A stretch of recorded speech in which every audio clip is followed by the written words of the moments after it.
everybody, good day. I've got something very, very interesting to show you and to talk to you a little bit about. Before we get into what I'm going to show you, nothing new on the chalkboard. Nothing's happened there for the last few days. Been checking out in the morning and at night and on a regular basis, and nothing's changed. So, but I've always said, and I'll continue to say it, they do things in Bigfoot time. I call it Bigfoot time, not when we want it. And they definitely, these Sasquatch, they definitely have their own time and places and when they want to do things. What I have here to share with you is, it's still footage from the last visit I took up to the WBBC, the White Birch clan. I found more stuff on my back cam. There's some audio and some video that I will share with you yet. The back camera is going to be interesting. And I was thinking a camcorder is too bulky, too heavy, and was why I was going to focus in on the GoPro, the small little cameras, right? But I think the camcorder, the Sony that I'm using, it's fairly light. It's having it on my backpack really didn't increase the weight much. It's just a matter to get it to stay where you want it to stay, right? Keep it still. We'll figure that out as we go forward. I think this is going to be a very, very interesting turn of events within the research. I do want to mention, and I've made the decision years back, not to try and fool them. They're smarter than that, right? They understand cameras, they understand the IR, the infrared. They do not like the IR. I know that from experience. And I don't know if you've ever experienced this, but if you put an IR camera in the trees in the dark and you come onto it and that thing turns on, it's bright. You can see that a long ways away. Annoying beacon of red. I mean, they're going to see that from a long ways away. And once they know it's there, they just avoid the area and stay behind the camera, or they'll be quite a ways away from the camera from that area.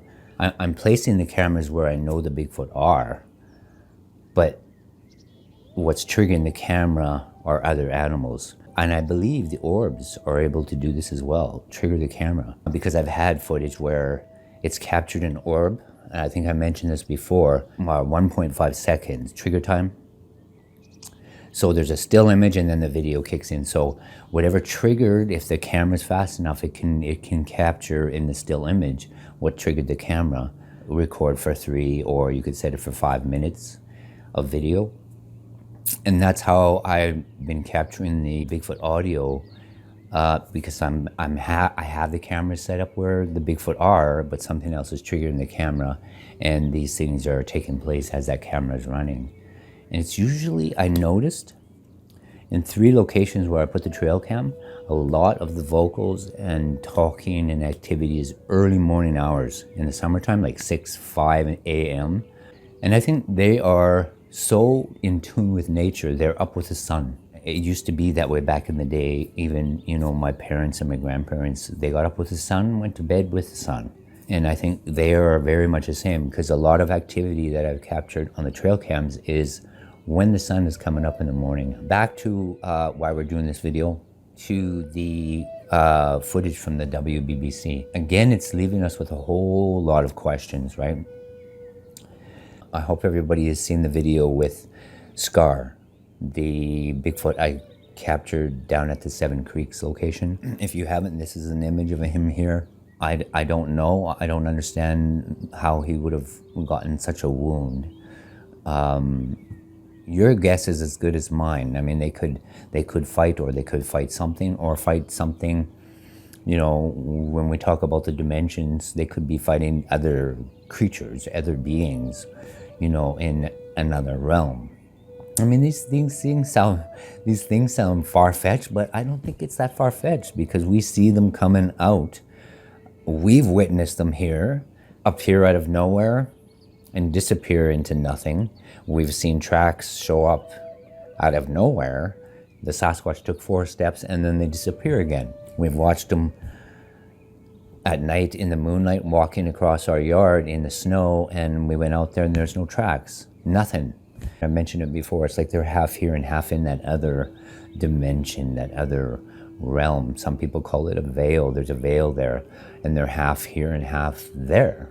I believe that because of what I've witnessed with my own two eyes, and not just mine. Other family members have seen this stuff as well, right? And I've got relatives that have seen them. I have a story about two hunters, and I'll tell that story, but the two hunters were looking at the exact same thing from different areas. One was on an east and west cut line, the other one was on a north and south, and they were both looking at the same creature, the same.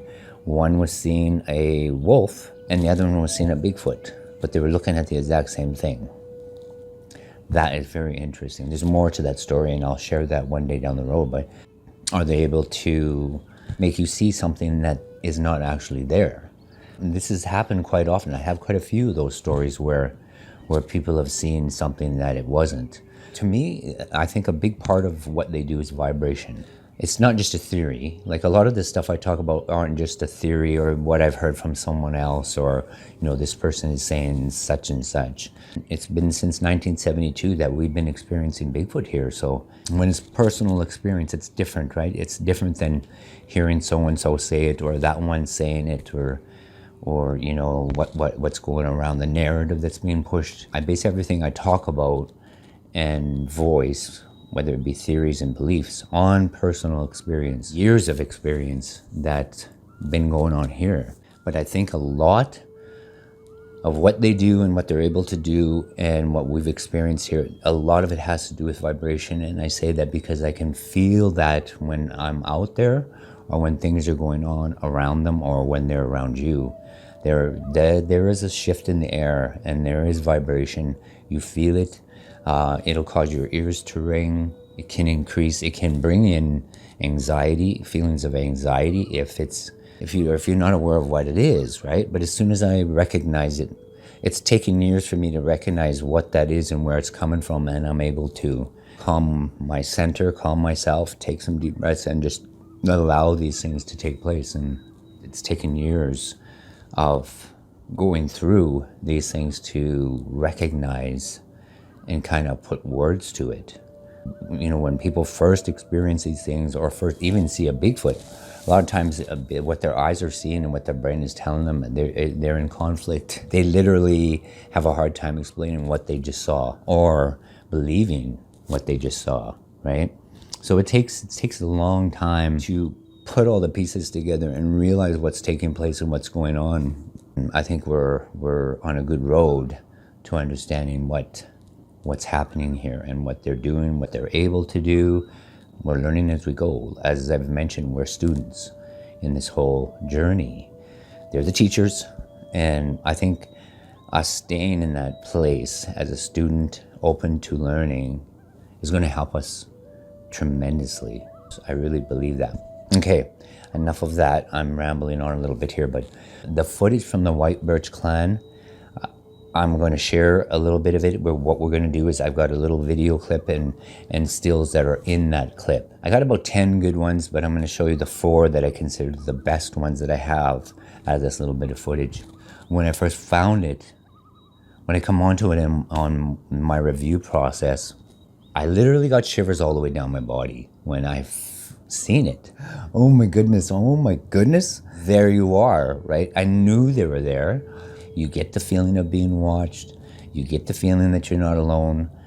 But at the same time, I was fighting all that, trying to focus on the gifting bowl, getting that done, getting that set up, but I can feel you. It's hard not to feel that around you, right? And then you hear the sounds, you hear the wood knocks.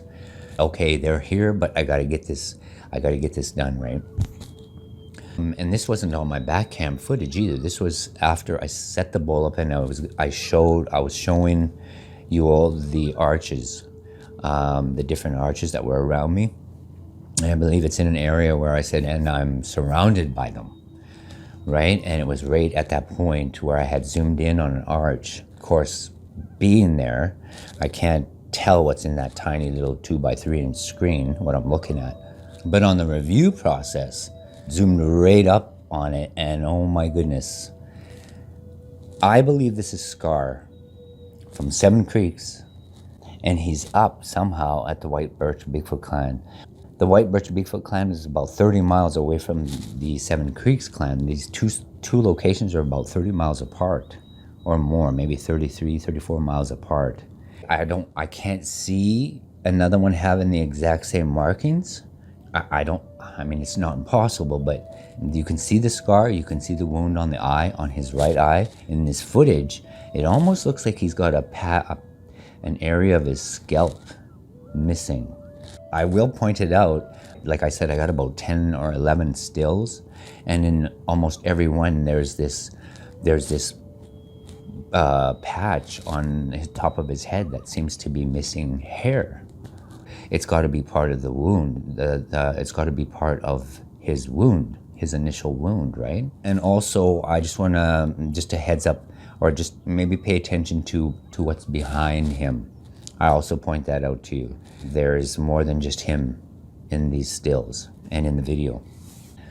After finding him, and then, you know, cropping the stills, bringing them in, using the filters, using the contrast, trying to bring the image a little bit more clearer and sharper, I couldn't quit thinking about him with that face, and also just all the thoughts running through my head, right? How, you know, how could he be there and be up there? Are we looking at dimensional doors? Are we looking at portal entries and exits? Or did he travel 30 miles? But why would he be there right at the specific time that I go there, at a whole different location? And again, I don't know if there could be two of them with the same exact scars. There very well could be. Nothing's impossible. After I found him in the video, about the fourth night, 4 nights later, I went to sleep again, thinking about him. I just couldn't quit thinking of him and thinking about him and thinking about them, the clan up there and the clan at Seven Creeks, all these things, all the questions that were running through my mind. And I went to sleep, and halfway through the night, I am pulled into a vision, a dream of Scar. It looked to be about late August, but there was about, I seen him, and then I could see more moving behind him through the trees, like they were all moving in a certain direction. And it was almost like they were moving like the wind, right? They were moving like without making a sound. All of a sudden, I just came wide awake and realized, well, in my sleep I hadn't realized it, but I realized once I woke up, I'm sitting up in my bed, straight up. What woke me up was me talking. I was saying a word over and over, and it was Misha. Misha. It's his name. It's his name. And I just kept repeating it over and over and over. I've been given names like this before, and words or things. A lot of people talk about the mind speak. I don't know, I'm not sure how people, you know, put all this into the same package. I hear people saying that some of these people are mind speaking with the Sasquatch and having these conversations. My conversation with the Sasquatch, sometimes I see images and it's emotions and feelings, and it's about what's happening at that moment, or it's about a certain event. Over the years, it's been many visions and dreams, and I have other family members that experience this as well. And my mom was one of them, and I had a sister too. They visited my sister. She became bedridden because of her debilitating arthritis and anxiety disorder, and she's spending a lot of time in bed, but they come and see her. There's a female and her little one that always come and visit her in her dreams and through vision. And so they do connect in that way. That's just how it is for me, right? It's always been that way. It's always, even with my relatives and my ancestors, the communication has been in that way. Communication has always been in a very respectable, consensual manner, right? It's that would be the best way to explain that, how that relationship is formed, right? This is what I know. This is all pretty amazing for me. I hope you guys enjoy this video. Pieces of the puzzle. Anyway, I will leave it there. I know I rambled on a little bit here about many things. So just go down the list. Nothing new at the chalkboard.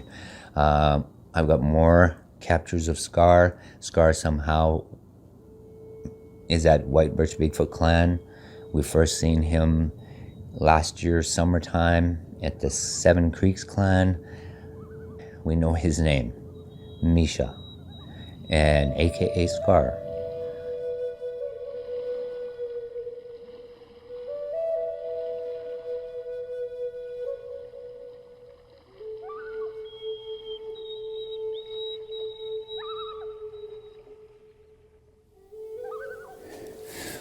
They are back there.